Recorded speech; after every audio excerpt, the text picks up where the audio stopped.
there's a fifth one is written. It's interesting. It's been held up for one reason or another. There's always issues with these things.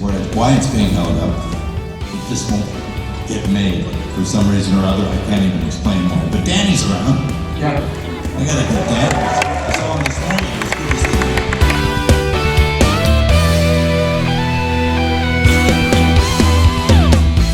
Hello, Lethal Weapon fans. I realize this video is quite the late response to the clip that I showed at the beginning of this video of Mel Gibson talking about the current status of a potential fifth Lethal Weapon movie. I only saw that clip just recently, and that's because I've been thinking about Lethal Weapon recently. Last month, I got a chance to see the first movie in a theater near me because they were showing it as part of their Christmas schedule, because, you know, in the same way Die Hard is, Lethal Weapon is a Christmas movie. And that first Lethal Weapon movie is one of my absolute favorites. It's one of my favorite action movies of the 80s, and the series as a whole is one of my favorite action series. So I went to see it in the theater, and at some point during the movie, I remembered that Mel Gibson was supposedly working on a fifth one of these movies. And given how much I love the Lethal Weapon series, particularly the first one, all I could think was, I can't believe Mel wants to ruin all this.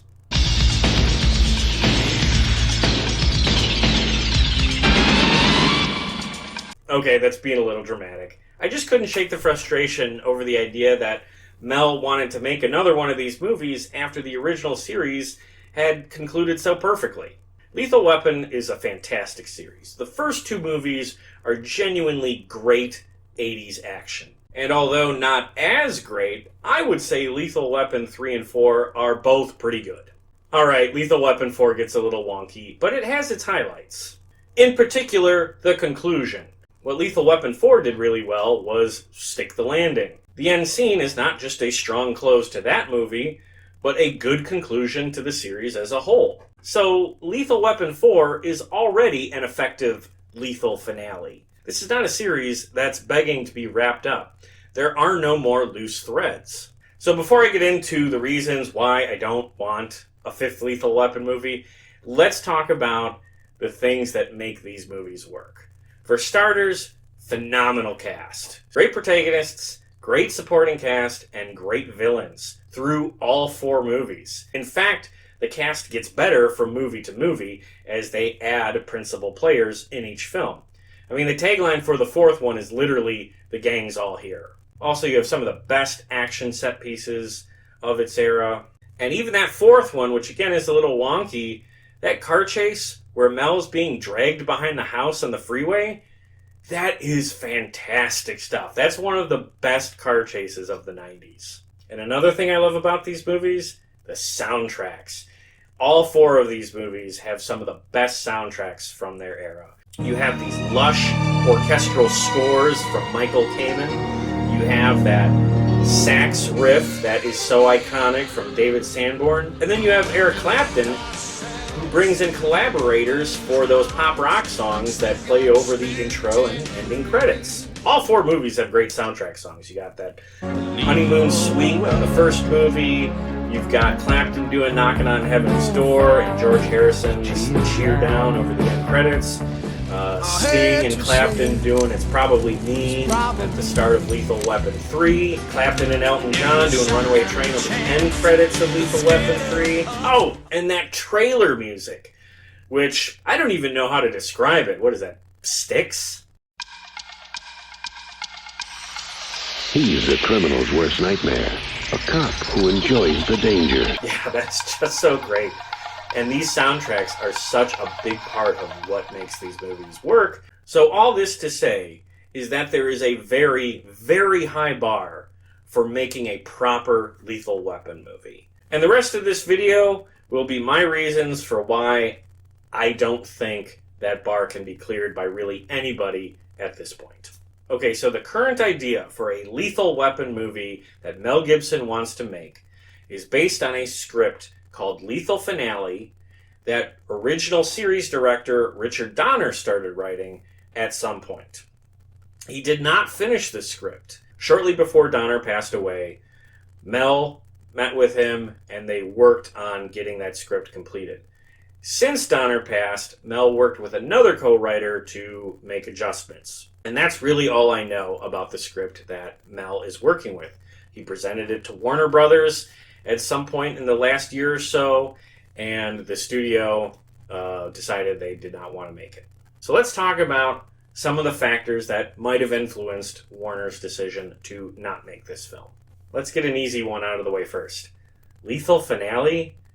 That is an awful title. That is one of those classic late-era sequel titles that doesn't make any sense and is only worded like that because they don't want to put a number in the title. And I can see why they don't want to put a movie with the number 5 in the title in theaters. The last one of these movies came out almost 30 years ago. Sure, there's plenty of diehard fans like me who love all 4 movies, but if they want to attract a more casual movie audience, they might have to contend with the fact that there's a lot of people who know this series because they saw the first movie and then maybe caught part of one of the sequels on cable one night. Lethal Weapon 3. We're back! We're back! With Mel, Stin, and Joe. I'm Chaos, and he's Mayhem. We're a double act. You think I could get a gun this time? No! Lethal Weapon 3. In May on HBO. So to get around this problem, you got to drop the number, and that means coming up with a awkwardly worded title like Lethal Finale. Man, that is stupid. But that's what happens when you want to make a movie 30 years after the last one. I do believe there was a time that a 5th Lethal Weapon would have been an interesting idea, but we are just so far past this. So I read on Wikipedia that I guess they originally wanted to make a 5th one like right after Lethal Weapon 4. But it did not happen specifically because Mel did not want to do one. He really did not want to make another Lethal Weapon after the 4th one. Now, my understanding is that talk about making a 5th movie started up again sometime around 2007, which makes sense because Richard Donner's final directed movie came out in 2006. So if he wanted to make another entry to his signature series, that was as good of a time as any. Unfortunately, that was also an absolutely awful time for Mel Gibson. In 2006, he had that DUI arrest in which he went on that anti-Semitic rant, and that really damaged his reputation. And I blame NBC for this terrible situation. Mel blames, we know who Mel blames. And then just a couple of years later, there was that tape of him that was recorded by his then partner, in which he was screaming some truly horrific things at her. Still to this day, that tape is truly heinous. I've heard it, and I have never thought about Mel the same way since. So all this to say is that was absolutely not the right time for Mel to make a 5th Lethal Weapon movie. He was approached at one point, but he turned it down. Going back to Richard Donner, he started talking about making a 5th Lethal Weapon again in 2017. Donner took the script to Warner Brothers, and they turned it down then. We were all set to go, and now Warner Brothers is doing their old-fashioned tricks. Not Warner Brothers. There's a guy who runs the studio who's great, but they have these people in the legal department who do the negotiating, and they're most counterproductive. Yeah. That they should be sent to a studio and work with the producers and directors and actors and learn what makes a film, and then go negotiate. But it's embarrassing. And it's too bad because we have a really great story. It is dark. But I wanted to end it on an emotional note, and I don't think it's going to happen. It's heartbreaking. It's very obvious to me why they turned Donner down at that point. There was already a Lethal Weapon project that was happening at that time. The TV series. The Lethal Weapon TV series ran from 2016 to 2019. Now, the drama that caused that show to go off the air is its own story, but needless to say, this was also a bad time to try and make a 5th Lethal Weapon movie. And then, of course, Richard Donner sadly passed away in 2021. Which brings us to where we stand today with the script that Mel wants to make. So let's talk about just the obvious problems with making a 5th Lethal Weapon movie in 2026. So I know the script has already been turned down by Warner Brothers, but let's work under the idea that Warner Brothers has a change of heart and they call Mel today and say, you know what, we made a mistake, you're on, let's make this movie. So let's talk as if they could feasibly start making this movie in 2026. In 2026, Mel Gibson is 70 years old. He's still working regularly, both directing and acting, and that includes action movies. So I see why he wants to make a Lethal Weapon movie. As an actor, he's still up to it. But that's Mel the actor. The problem I have is that Riggs the character might not be up for it. There are several scenes in Lethal Weapon 4 in which Riggs is dealing with the fact that he is physically not up to doing the same insane action stunts that he did in the previous movies. He gets outrun when he's chasing down a suspect. Yesterday I couldn't catch him. Other stuff too. I just thought, I'm out of shape or something. But it's more than that. And in the final fight scene against the villain played by Jet Li, who's awesome by the way, Riggs gets his ass kicked. Like, they don't kill Jet Li's character until Murtaugh stabs him in the back. The subtext being is that Riggs in Lethal Weapon 4 is now at the point where Murtaugh was in Lethal Weapon 1. It's like I hate to say this. You're getting too old for this shit. Yeah. How about that? Finally. No, but I can't be. I'm only... Jesus. Yeah, you're only. Can't beat the clock, Briggs. He's getting older. He's starting to age out of this crazy renegade action cop stuff. Not to mention that the movie ends with him marrying Lorna and them having a baby together. The movie literally ends with them entering the next phase of their lives together. So does it make sense for Riggs the character to still be this action cop 30 years later? I don't think it does. In Lethal Weapon 1, Riggs the character is at a low point. He is a mess. And he tells Murtaugh in a very emotional scene that the only thing that keeps him from committing suicide is the job. You know why I don't do it? This is gonna make you laugh. You know why I don't do it? The job. Doing the job. Now that's the reason. Being a police officer is the only thing that gives him a will to live. But part of what makes this series so brilliant is that all 4 of these movies are about how Murtaugh's family, and then later on Riggs's relationship with Lorna, give Riggs more reasons to live. You're the only family I got. I got 3 beautiful kids. I love them. They're yours. All of that gives him a new understanding and appreciation for life. And the subtext of all that is that Riggs doesn't need to be that sort of action cop anymore. He doesn't need to take those risks. In fact, he shouldn't take those risks because he has so much more at stake now. It should be a continuation of the evolution we saw with that character all through those movies. And by the end of that 4th movie, he seems to be a very stable and healthy guy who's about to have a kid and who's about to re-enter married life. So it doesn't even make sense for Riggs to be a cop in 2026, let alone the kind of cop he was in these movies. All right, Danny Glover will be 80 this year. He is also still working regularly, but I don't know that he's still doing action movies. More to the point, Roger Murtaugh, the character, turns 50 in Lethal Weapon 1. So, in 2026, Murtaugh, the character, would be 89. I mean, need I say more?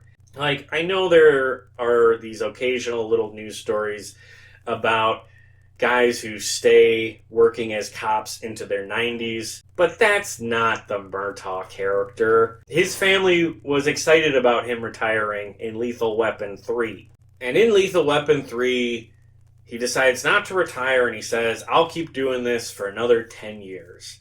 And his family seems mildly disappointed, but they accept that. Well, okay, let's just say he stuck to it, okay? That would get him to 2002, roughly.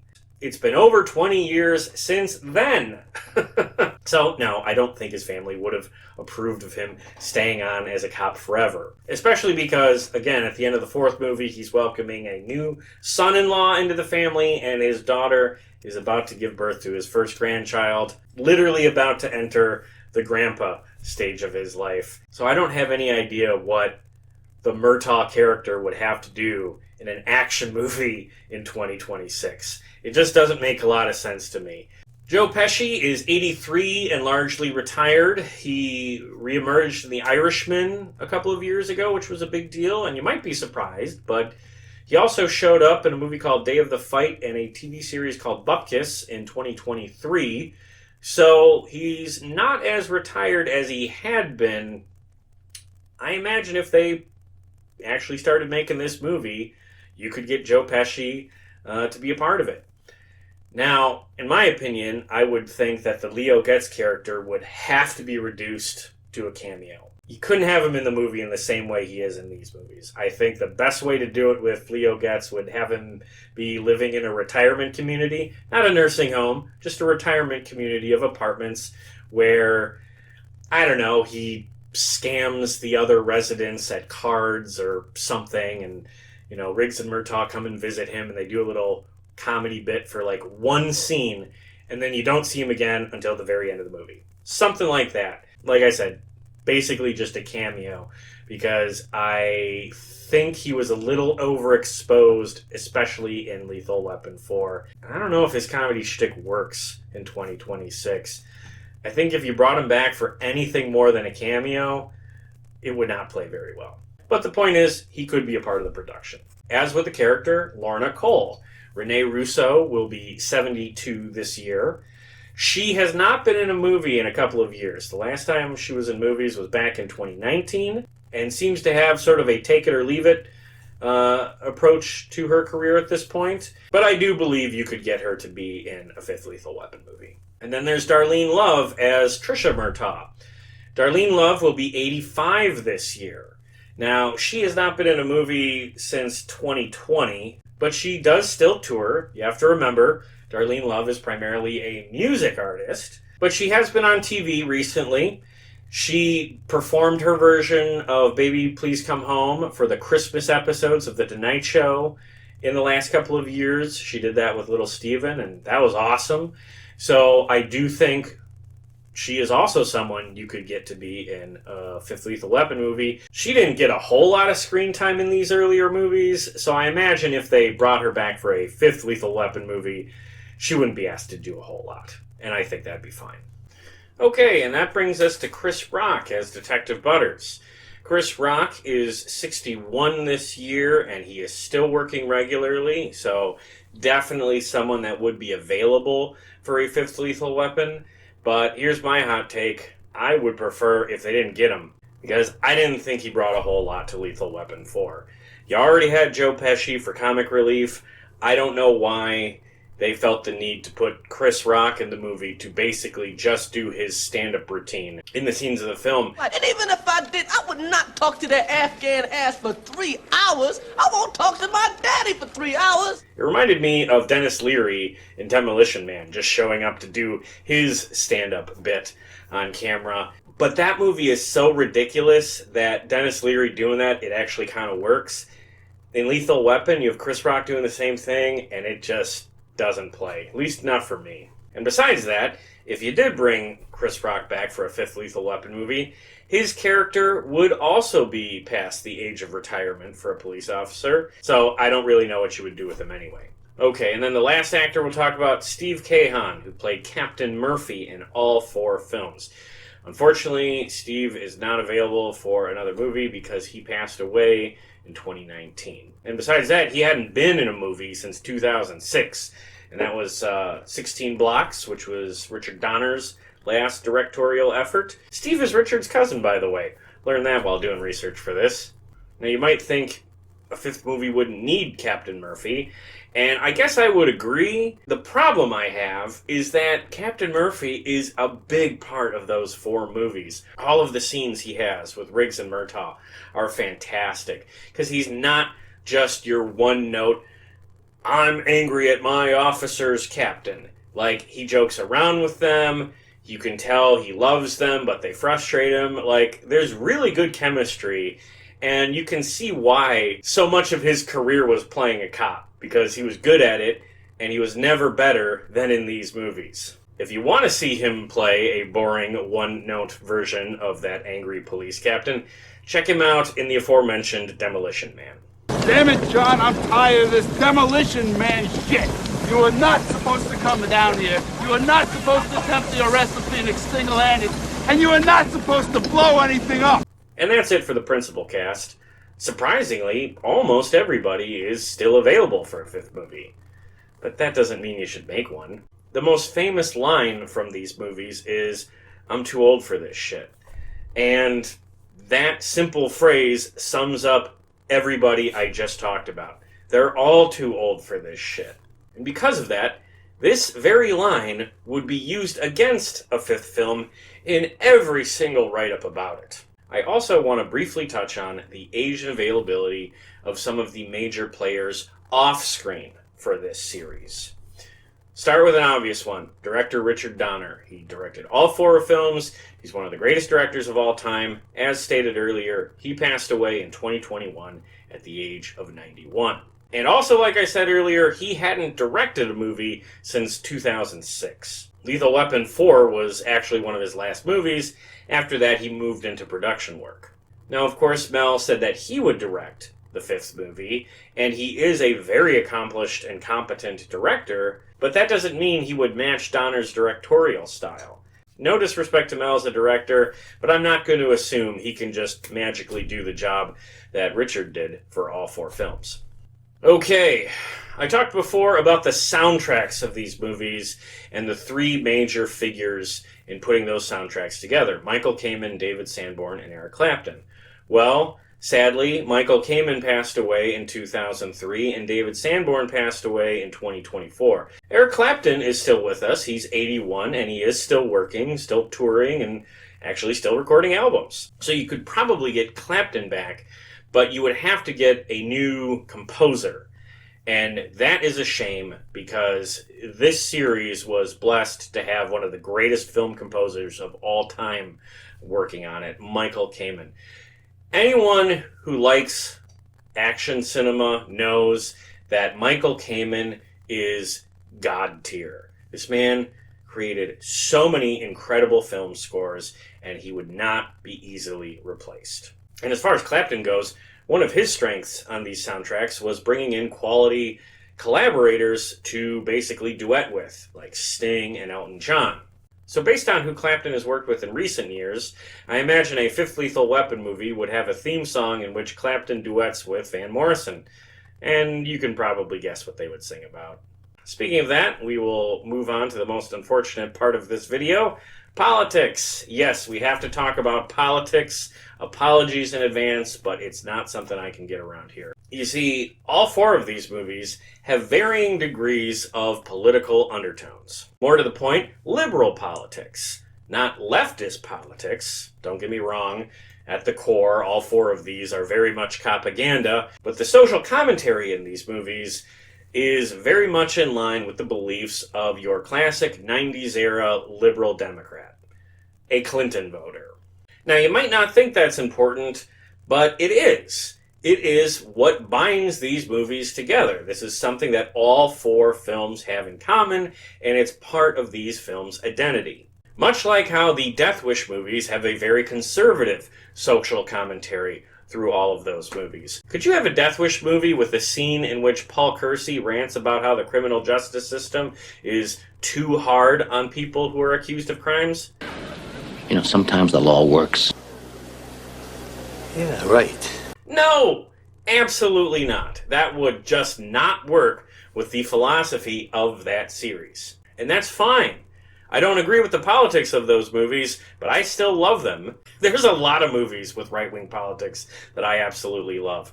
Dirty Harry, Cobra, Rambo First Blood Part 2.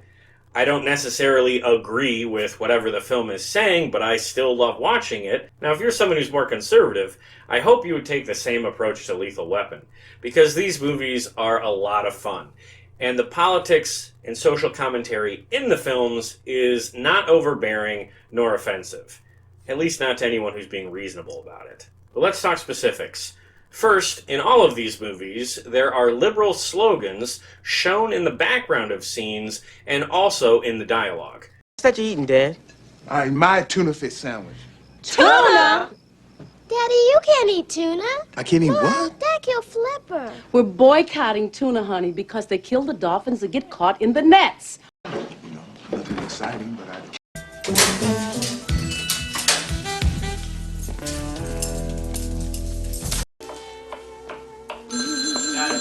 I get it.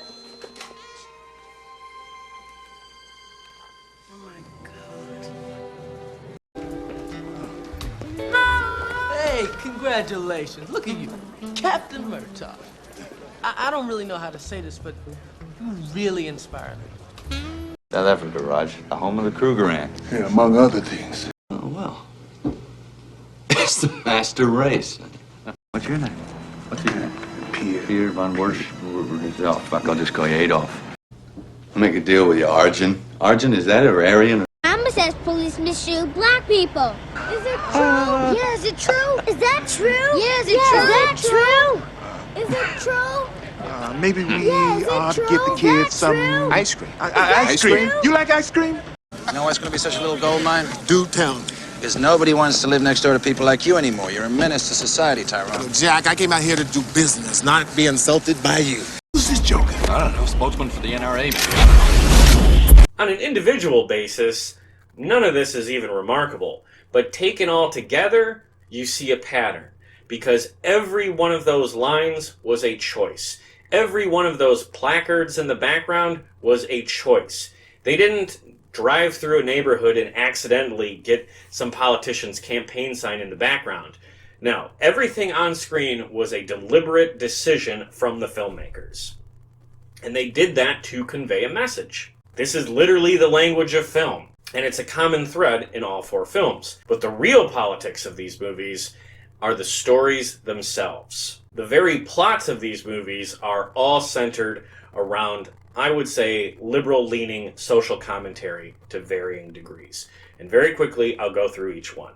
The first Lethal Weapon is all about the Vietnam War. The villains are these ex-CIA mercenary types who used their contacts that they established during the Vietnam War to smuggle drugs. That alone is commentary on the unintended consequences of the Vietnam War and also the illegal way in which that war was waged. Frankly, it's brilliant, and it's one of the major reasons why that is one of my absolute favorite movies of the 80s. It's all run by ex-CIA soldiers, mercs. And obviously, that sort of criticism of the Vietnam War would be from a liberal perspective. Lethal Weapon 2 is far more overtly political.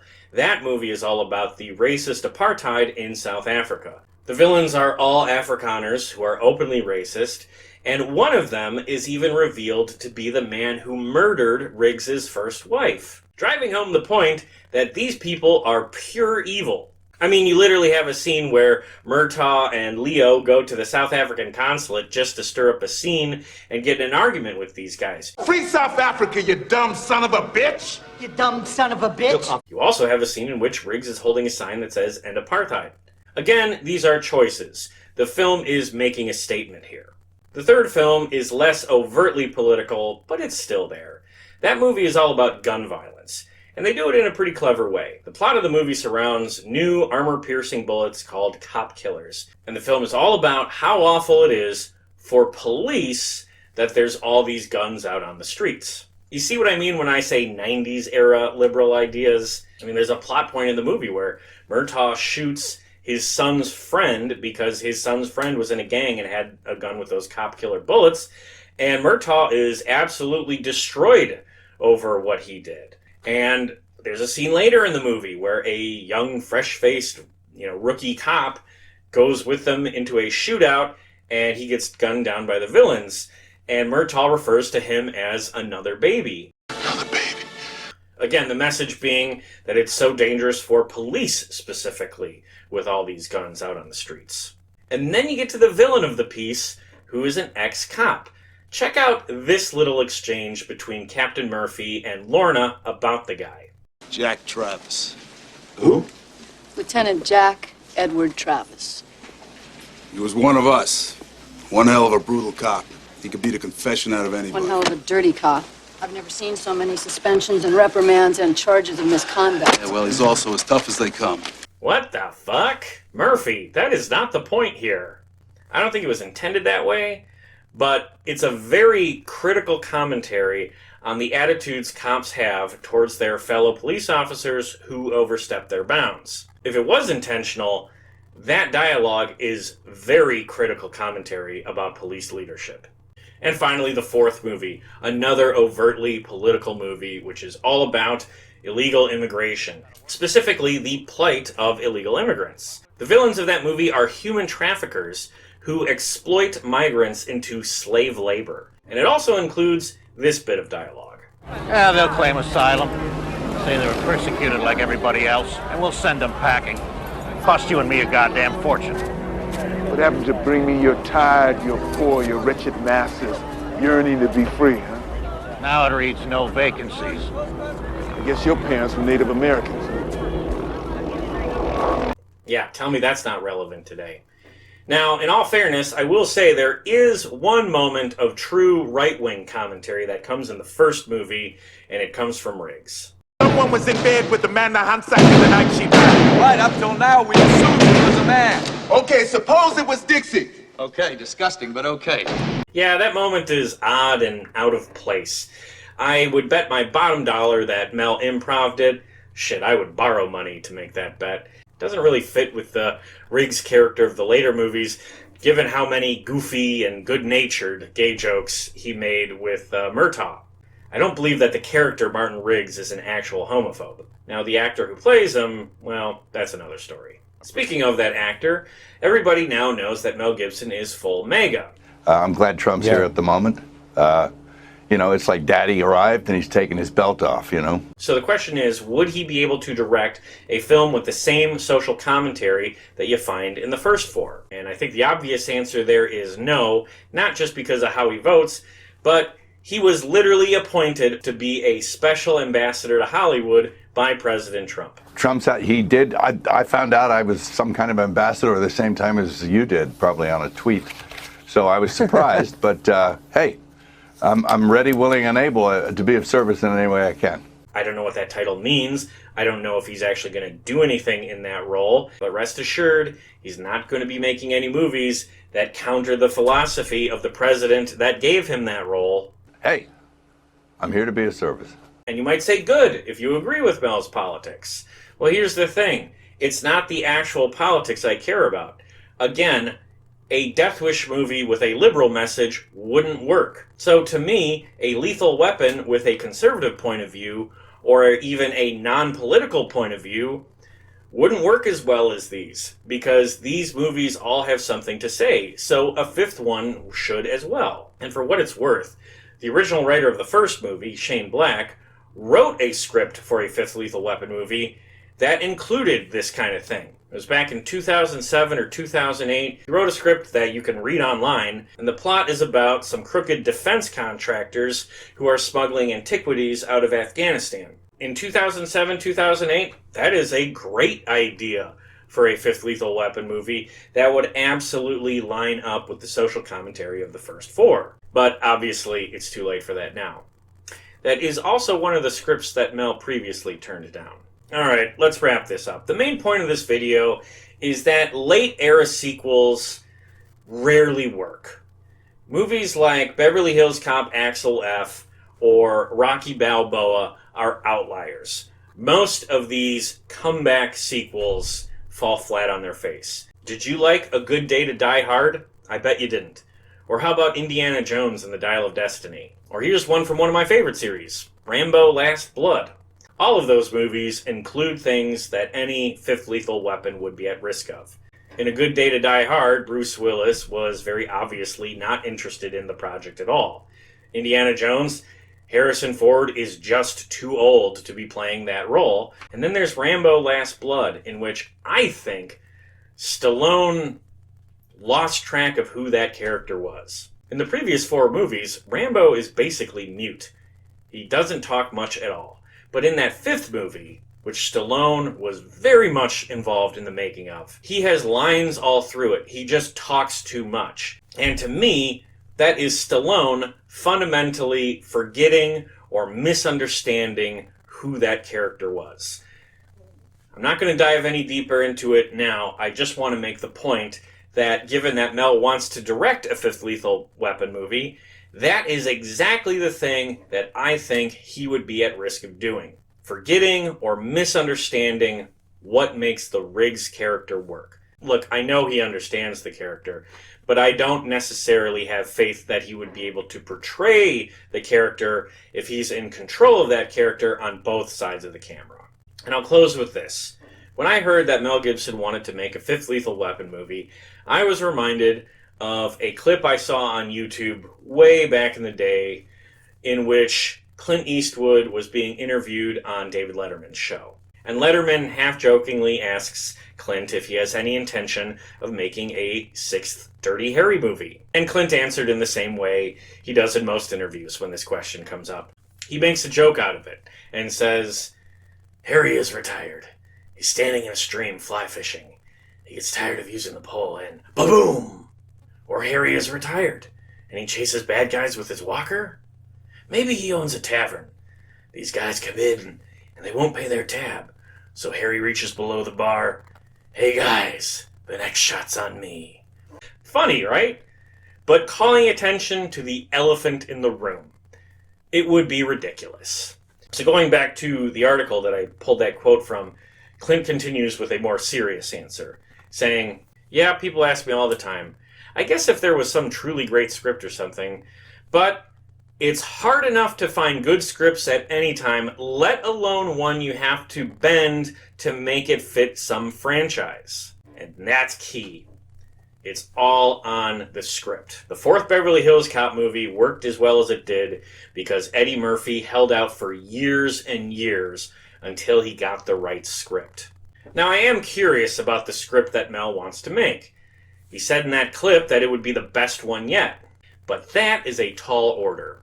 I have a hard time believing that there's any script that could be put into production in 2026 or even later that would tell an effective, engaging Lethal Weapon story and would also be a satisfying swan song for all these characters we've come to love. So personally, I am relieved that Warner Brothers is not indulging this and putting their foot down. It is a rare instance of a studio protecting their IP as opposed to exploiting it. Unfortunately, given who just bought them, there's no guarantee that'll hold. So maybe we will see that 5th movie after all. Hope not. Thanks for watching this video. I know the subject matter is a little silly. It's just something that's been rattling around in my brain since I saw that first movie. If nothing else, I hope your takeaway from all this is a renewed appreciation for these original 4 movies. Yes, even the 4th one. I know the 4th one is a little wonky. That guy with the flamethrower at the beginning is fucking ridiculous. But still, this is a really solid series, and we just don't need a 5th one. And with that, I will play us out with a comment from film critic Mathew Buck, who was a guest on this show a couple of years ago. He visited the show to talk about the Beverly Hills Cop series with me. At the end of that conversation, I suggested that there might be a 5th Lethal Weapon movie, and this is his reaction to it. And if you want to see more movie content from me, I would encourage you to check out that interview I did with Matthew. We talk about the entire Beverly Hills Cop franchise. We talk about what makes sequels work and what makes sequels fail, and we talk about the rare late-era sequel that does work, and that was a lot of fun. But with that, I will say thanks again for watching this video. Please subscribe and check out some of the other videos we have on this channel.